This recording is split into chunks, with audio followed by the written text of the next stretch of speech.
Et si la Jordanie était la surprise de cette Coupe du Monde? La Coupe du Monde, c'est dans 43 jours et je te présente les 48 nations qui y seront présentes. Et aujourd'hui, on parle de la Jordanie. Comme l'Ouzbékistan, la Jordanie s'est qualifiée pour la première Coupe du Monde de son histoire et ça reflète clairement la progression du football jordanien ces dernières années. Une qualification validée l'été dernier grâce à une victoire nette 3-0 contre Oman lors des éliminatoires asiatiques. Pour le coup, les Jordaniens risquent d'avoir un mauvais a priori de la compétition, puisque pour une première, ils sont tombés dans le groupe de l'Algérie, de l'Autriche et surtout du champion du monde en titre, l'Argentine. D'autant plus que l'effectif de la Jordanie risque de ne pas suffire. Dans le 11, seul Moussa Al-Tamari de Rennes évolue dans un grand championnat. Le reste joue dans des championnats minimes et n'ont aucune expérience du haut niveau.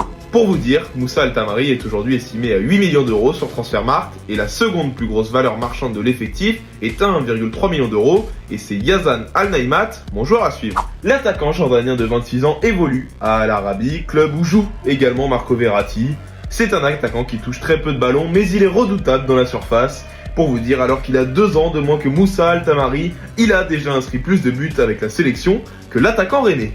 Malgré leur faible effectif, la Jordanie reste une équipe extrêmement disciplinée et solidaire. Alors donne-moi ton avis en commentaire, est-ce que ça suffit pour la Jordanie ?